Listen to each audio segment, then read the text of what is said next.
Hello and welcome everybody to the second quarterfinals of WSSB with SSBA tournament, The Beginning. In this part, we have Bandaid, who is repping Rob, versus Ramen, who is repping Wolf. I'm going to call him Ramen just because it's a little bit easier for me, I suppose.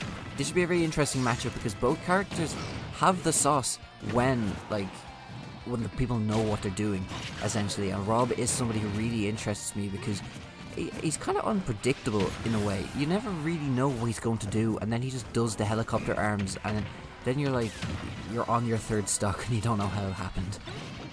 But Wolf can be just as scary. But anyway, we're back into the match. Bandaid is repping those Beyblades. I don't know what they're called, I call them Beyblades because that's what they look like. But he is firing them from all angles.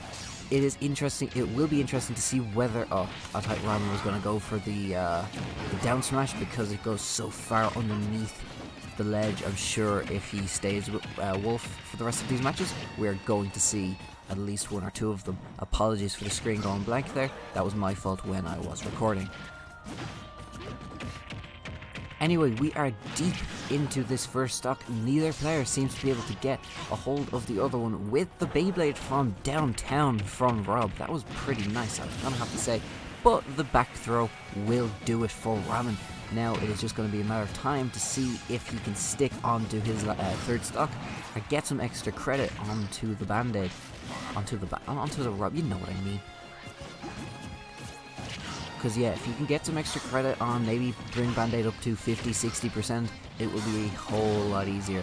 Unfortunately, that is not what's going to happen. 23% isn't a whole lot, if I'm being honest. It's better than nothing, don't get me wrong, just not a whole lot, because as you can see, this Rob is just relentless. Also, I did not know that move did that.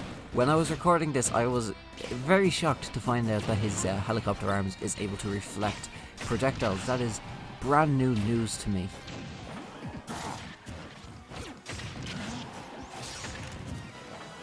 But yeah, it's a very similar stock to the first one. Both characters and both fighters themselves seem to be very evenly matched, making for some great watching for us. Hopefully this make it to a game 5 situation. But neither player is able to get an inch on the other character. But as you can see, those helicopter arms is going to be enough to take the second stock for Bandaid in his favour. I quite like the way Ramen was in stock 1.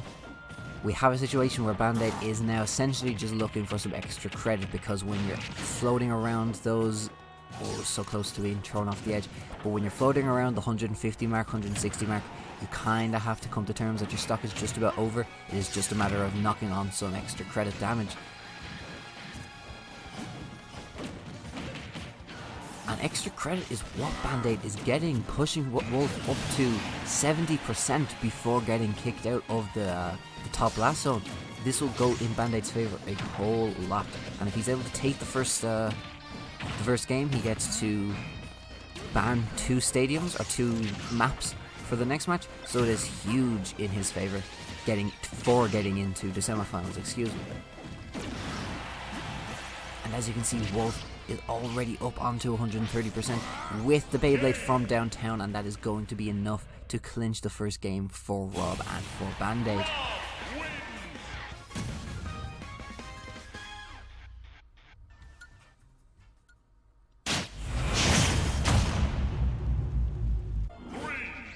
On to the second game now, and we do not have a change in characters.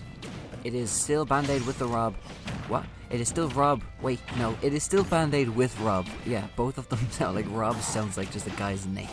But it is still Bandaid with Rob versus Ramen with Wolf. And it should be very interesting as well to see, because whether or not a flat stage will make much of a difference, because on the last one we were at Pokemon Stadium with those 2 platforms. It will be interesting now to see if a flat stage benefits anybody a little bit more. Maybe it might benefit Wolf. We're yet to see. But what we can go off of is the scoreboard, and at the minute this Wolf is just taking it to Rob up to 133%. only putting 39% on his own board. It is a matter of if Wolf can land this first smash attack, or just a back throw maybe, because that seems to work well for him. Maybe he can get this first stock early and take it to him in the second stock, taking back the first game for himself, maybe, who knows? Well, I know, because I recorded it, but still, we won't talk about that. Oh, and the up smash from Rob and the up air from Rob is going to turn this entire stock around where it once was in Ramen's favour. Rob is now, well, as I'm saying that, Rob gets thrown off the stage. But it went entirely in Rob's favour back there for half a second. There we see that Beyblade again, and in my opinion, now I am not allowed to give my opinion, but it kind of works the same way as Pac-Man's fire hydrant, or to a larger extent, the Pokeball, Alolan Executor. It almost kind of splits the stage, where if you put that yes, he's going for some downtown hoops, which I do admire and I respect, but if you're able to put that Beyblade out and you're able to get it into the centre of the stage, your opponent is left with one option: to jump over it. And you know what's fairly easy to counter when you know it's going to happen? A jump. And although it didn't happen right there, we're able to see stock 2 being gone from Ramen as Rob is just taking it to him. Up to 92%, which is still respectable, but the down smash goes so deep underneath the stage. Like, for every other character, it's a 2-frame. There's 2 frames of the opponent being active in which you're able to hit them when they're underneath the stage. For Ramen or for Wolf, it's like a 10, it's like a 20 frame. It just goes so deep underneath the stage. But anyway, like I was saying, the Beyblade, it kind of just splits the stage in 2, where your opponent has to jump over if they want to get past it. If they wait for it to just fade away, you can shoot them with your projectiles, your laser eyes. But we might see more examples of it in the future. It is just something I find very versatile. As we see those helicopter arms coming out from Rob, unfortunately he was facing the wrong way, so didn't quite connect. But we are at a last stock situation. I didn't even realise this. A last stock situation, both characters now in the hundreds. It is a matter of whichever character lands the next big attack and goes for the up smash, just misses it out of the down throw. But yet it is a situation now where whoever lands the next big attack will more than likely take the game for themselves. And this is huge now for Ramen, because it is make or break. Because if you're going into game 3 having lost the prior 2 games, it is a huge blow to confidence as the screen goes black. Again, I can only apologise, but Ramen takes the game from Rob. What a time for the screen to go black as well.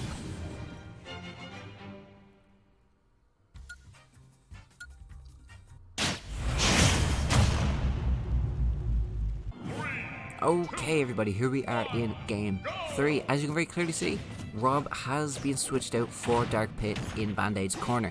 Maybe it's because they're better with Dark Pit, maybe it's because they thought the Dark Pit was better on this stage, or maybe they just didn't trust Rob to take the next 2 games off their opponent. And that's the key part. The next 2 games, this is a best of 5 match, and so will the next few videos in this series. They will all also be best of 5 games, so that is pivotal. If you feel like you're a little bit better with one character, you have to go for it, because it is all or nothing at this stage.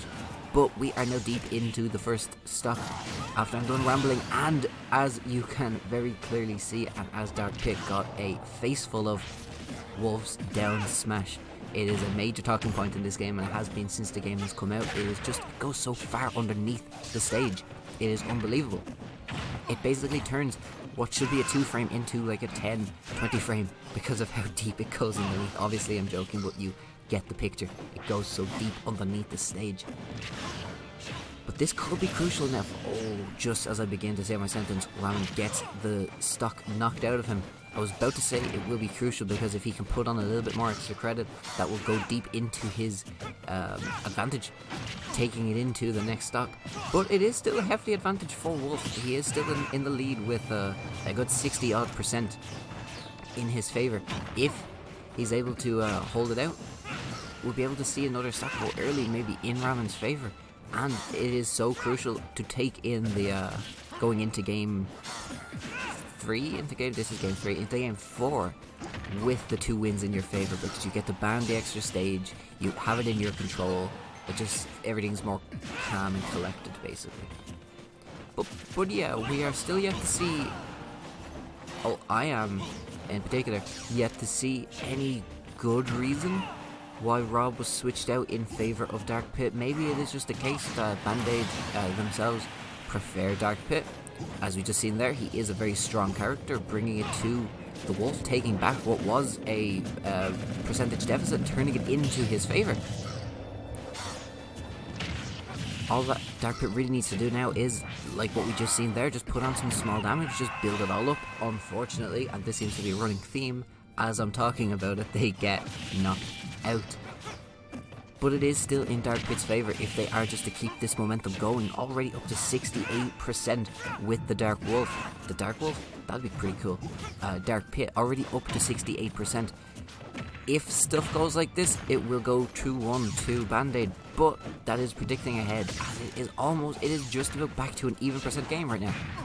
You honestly can never predict what's going to happen in this game. I just kind of wonder who the flat land of Final Destination benefits more. Does it benefit Dark Pit being able to have the mobility with the arrows, or does it benefit Wolf being able to put in as much space as needed, using the blasters, using his reflector, and then coming in when he can capitalize? But there we see the grab and the pummel from Dark Pit. Oh my god, I keep on getting mixed up the names. From Wolf, but that doesn't matter because the side smash, I think it was side smash, it was either side smash or forward tilt. The forward tilt, let's say, is good enough to take game 3 off of Dark Pit.